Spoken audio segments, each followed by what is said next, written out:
Sup, y'all? This is DJ Radon, and I'm here to talk about a very, very serious issue. Now, shout out to the homie Christy Z. She brought up this issue. She found out that the Smithsonian Museum of African American History actually has been telling a kind of a mistruth about hip-hop history as far as their display case. And I'll put the picture up. So basically what happened is they have a display case that says these are the turntables that Grand Wizard Theodore used when he invented the scratch. But unfortunately the turntables that are on display that they actually used are the Vestax PDX 2000s. And anybody who has those knows that those, just came out in like the past 20 years, basically. It wasn't out, in the mid 70s when Grand Wizard Theodore invented scratching. So what that's called an anachronism. And for those who don't know what the word anachronism means, I'll pull it up and show you on, let's do the Merriam-Webster first. So Merriam-Webster says, a chronological misplacing of persons, events, objects, or customs in regard to each other, or to a person or thing that is chronologically out of place. All right. So that's a perfect example of what's happening. And let's look up another one too. I'll use the Cambridge dictionary. And let's see. The Cambridge dictionary says, someone or something placed in the wrong period in history, or something that belongs to the past rather than the present. So in this case, it was something that's belonging to the present that wasn't in the past. And, we had a big debate about this online because, a lot of us turntablists felt like whoever did that should be fired. And I feel like that too, it's like, I still haven't been to the African American, Museum of History, the Smithsonian Museum. But the thing is that in the hip hop section there, if you're gonna have a hip hop section in such a big museum like that, you would think they would have somebody see things and check things, and they would have some type of somebody that's qualified enough to be able to recognize, like, hey, this turntable is from 20 years ago, not the 70s. So that's a very, very big difference, a very, very big discrepancy. We're talking about 55 years versus 20 years. So now I'm going to actually pull up Christy Z's post. And so the thing about this is that the Smithsonian has a long, long history of anachronism, and that's falsifying history or changing history. When you take it to a kind of like a more societal context, you got to think, why would somebody want to change history or falsify history? And that's when you get into the politics of things and cronyism and colonialism and all these isms. And so a lot of us turntablists in the thread, we're talking about, we're just like, who are these gatekeepers that are letting these people giving these people jobs to curate hip-hop history that have no idea about hip-hop's history. Because anybody that's, somewhat knowledgeable, would see those turntables and be like, wow, those are totally modern turntables. And then they actually also, in addition with that, they had a slip mat. The slip mat that's on the turntable is actually from Scratch DJ Academy. And if anybody knows, Scratch DJ Academy was founded by Jam Master Jay, rest in peace, of Run DMC. And and on the slip mats it says and he created Scratch DJ Academy years later, even though he's known for his works in the 80s and the early 90s and stuff like that. The Scratch DJ Academy came out in the 2000s. So there's a slip mat in there in the museum that says Scratch DJ Academy, and it says scratchdjacademy.com on the actual slip mat, on the actual turntable. And if you want to see what the turntable looks like, this is the actual turntable. I got one right here. This is one I'm fixing on. This one's kind of wobbly, so I'm about to open it up. I'll do a tutorial on that. But this is the turntable that they have up at the Smithsonian. So this turntable, I copped this around maybe like 2001, 2002, maybe something like that. Maybe 2002 I had this. And that's around the time it, had been out a little bit before I got it. So this is the actual turntable that's in the Smithsonian, if you want to look at it close up. And it's kind of ridiculous, But what's interesting is that if you look online and you look up Smithsonian and mistakes and stuff like that, they've had a lot of things over the years, especially if you go way, way back to the Civil War. At the end of the Civil War, I believe it might have been around this time, around the beginning of the year, towards the end of the Civil War, somebody at the museum, they burned down the whole Native American wing at the museum. And I'll show pictures of that. So, given that they burned down the whole Native American wing, and, over the years, people have criticized the Smithsonian for, keeping a lot of information hidden in a lot of vaults underneath their museum. Kind of like when you see Indiana Jones. If anybody's ever seen Indiana Jones and the Raiders of the Lost Ark, you would know that, that they have like the Ark of the Covenant way deep in the bottom of some type of museum, and that's kind of what all these kind of museums kind of do. They have a lot of stuff hoarded. They have more information, that's not on display than the ones that are actually on display. So then you would think that if they are going to put something on display, wouldn't you have, the proper type of, artifact that you're, making sure is right. So hopefully that person may be fired or something like that. So basically the slip mat says .com on it. So if somebody's going into the museum, they're going to be like, wow, look, they had .com in the 1970s, which is obviously not real. So, that being said, I'm going to read what Christy wrote. Let's see. She wrote, the description reads, on these turntables, DJ Grand Wizard Theodore developed his signature scratching techniques taken at the National Museum of African American History and Culture in D.C. by Ignacio Soltero. So yeah, that's basically what it says. It says that turntable that I just showed you, it says that turntable is the turntable that Grand Wizard Theodore used to invent scratching. So it's totally false. If you go to the museum, make sure you go to the administration there, the front desk, and tell them that this is incorrect, because it's it's totally incorrect. And so yeah, let's go back to Anachronism. So over the years, I mentioned the burning down of the whole Native American wing around the time of the Civil War. Recently at one of the Smithsonian's, I believe an 11-year-old kid in 2008 was able to find a very big mistake in the Tower of Time, where it said that it had mentioned that the Precambrian era. But the thing is, you can't say Precambrian era, because Precambrian era doesn't exist. Precambrian actually means anything before the Cambrian era all the way to the creation of the Earth. So it's not really a time period. It's just kind of a period. It's saying that from this point to this point way back, it's not an era. So 11-year-old kid was able to fix that. So just like, somebody took a picture of this anachronism and, they actually got back to Christy Z and they posted on her thread. This is what the Smithsonian wrote. Let's see, the Smithsonian wrote. Let me find it.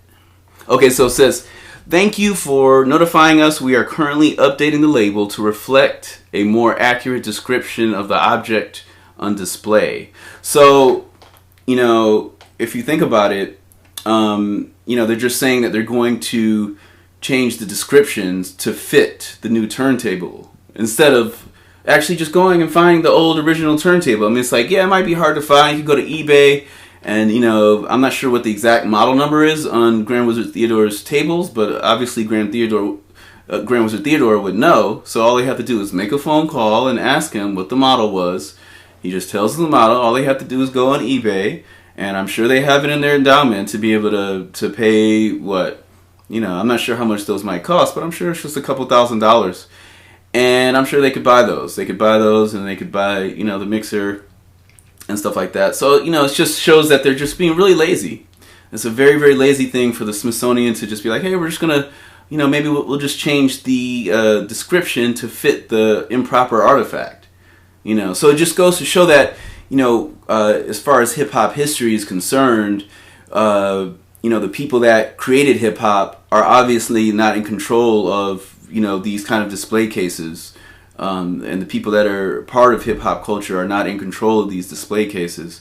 And so, a lot of us turntablists were just saying this is why we need our own museums, our own hip hop, history museums and things of that nature, to be able to, take up the slack for all these things, because, we can't leave it to, mega institutions like the Smithsonian to get the facts right. And even when, we point out the facts that are, that are clearly incorrect, they try to manipulate it to fit, what's already there, the easiest option. But the thing about their solution, the problem with that is that, it's a display about hip hop history. So it has like the flyer from Cedric, and we'll talk about the Cedric party, in the future, because that's a whole nother lecture, because they say that the Cedric Flyer is the first hip hop party, but really, if you do the actual research, definitely check out Michael Wayne TV. You'll find that really hip hop started in Bronxdale projects, and then it moved to Bronx River, and then Kool Herc's sister found out about hip hop and was like, "Oh, this is hot," and she told her brother about hip hop, and he started getting into it. The hip hop parties, and he threw a party at his spot in his building, which was kind of a middle class building at the time. They had a doorman. They had, it was right next to a highway. This is the Cedric place in the Bronx. But anyway, so the museum has that flyer, and that flyer is questionable as well. There's been a lot of big debate about that, but it is one of the earliest flyers that we've been able to find. So you could say that it's maybe one of the earliest hip-hop flyers, but it's not the first hip-hop party. So the museum itself was just recently built, and all this stuff happened in like 2016. So that's 4 years that the museum has had this exhibit up, where they're saying that the Vestax PDX 2000s were the first turntables to have scratching on it, and which we all know is totally wrong. So so the question is why would they continue to keep a slip mat that's a modern, very, very new modern slip mat that has the website of a modern DJ school on it, when that's obviously counter to what the whole point of the display case is to show hip hop history. But it just goes to show that hip hop is $1 trillion industry, and you got $1 trillion industry displayed at a museum, and they're only giving them one little small glass case, and the things in the glass case aren't even totally correct. An anachronism. That's called an anachronism, like I was saying before. It just goes to show that there is definitely clearly, obviously, some gatekeepers in hip hop that are kind of engaging in what's called Cronyism, and Cronyism is just giving your friends jobs that aren't necessarily qualified. So if they're not necessarily qualified for creating this display case, then obviously they should be fired, and somebody else that's more qualified should get the job. But obviously there's some type of cronyism going on, to where there's kind of a detach between being knowledgeable and just kind of throwing something in there and being very, very sloppy. So this is a totally sloppy exhibit, and the Smithsonian totally got it wrong. And this is 4 years. That's a long time to have something up for 4 years that's completely off. And the thing I was telling you before about the Precambrian thing, that kid, I think that was up since probably the 80s. And I think the kid found it out not that long ago, maybe like 2008 or something like that. Let me see, what is it, 2000?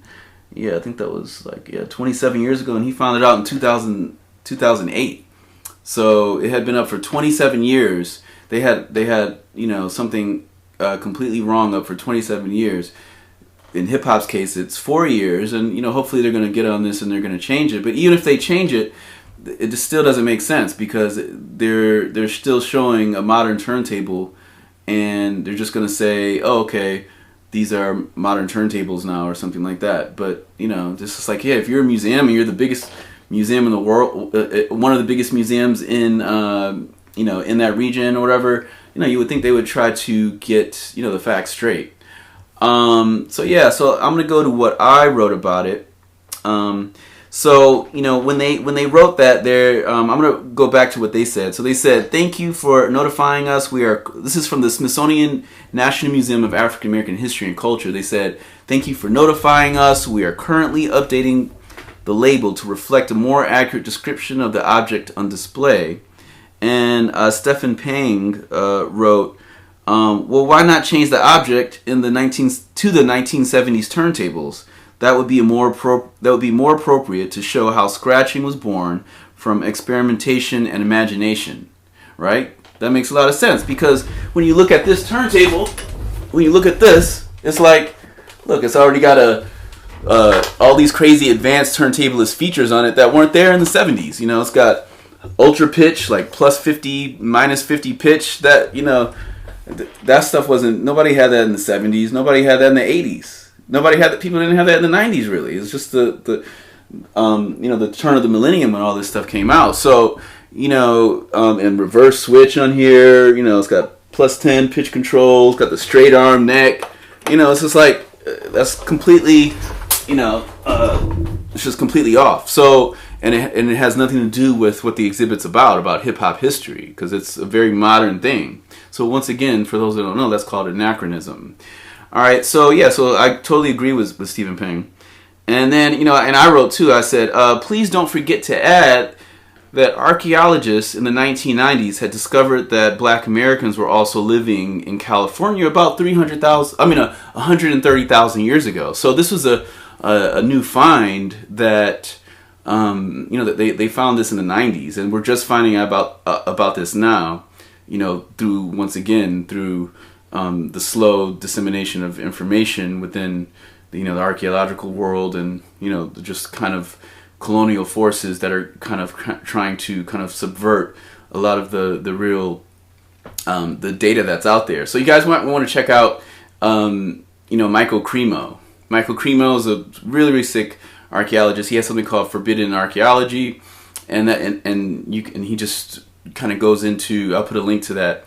He goes into basically, the real gamut of what archaeologists are actually finding relative to what the museums are labeling. Because what the archaeologists are finding are first, primary information, primary data, and then the museums are saying like, oh, you're saying that rock's 2 million years old? Well, that doesn't really fit our, what our people that are funding us and or whatever want. So we're just gonna call that 10,000 years old instead of 200,000 or whatever. But they found some mammoth bones in California that had scrapings on them and chopped up, that humans were eating them and using tools to chop them up.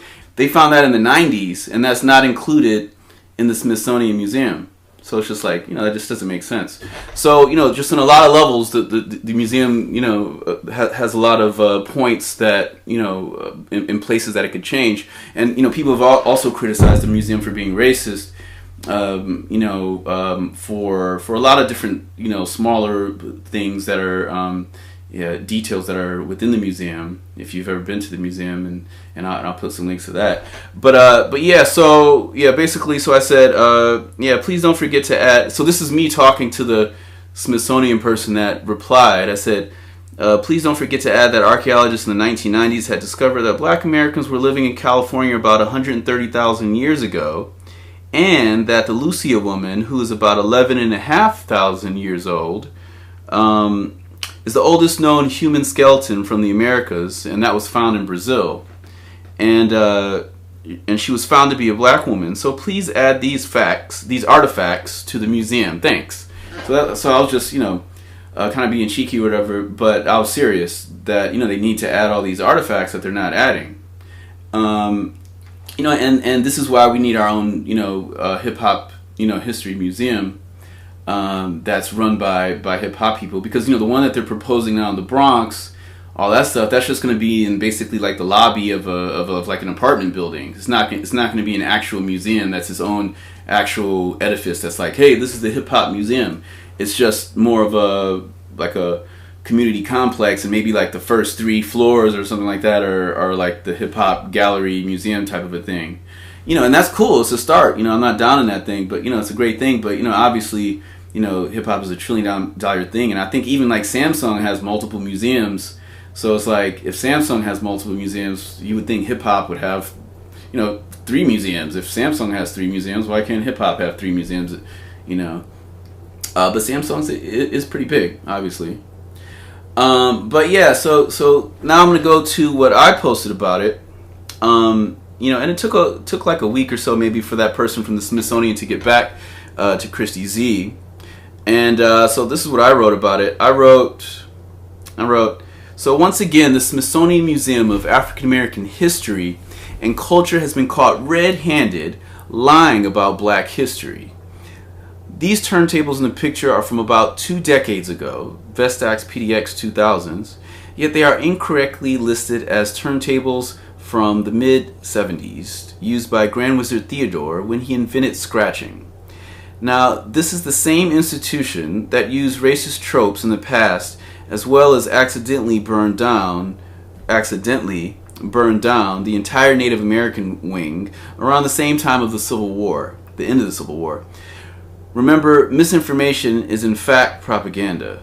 So, that's kind of how I feel about it. It's kind of propaganda to actually put that those turntables were from the 70s out there, just to be mixing up history without, just sloppily curating. It's kind of ridiculous. They even have, let's see, so remember, misinformation is in fact propaganda, a tool used in the Civil War and warfare in general. Thanks, Christy Z, for exposing this clear revisionist history anachronism, because this is revisionist. Revisionism is when you're changing stuff around like that. They even have modern slip mats with website info to confuse museum onlookers even more, and this is why we need our own museums run by us. Not people who have no idea, plus the famous Cedric Party flyer listed at the bottom is not where hip-hop actually started.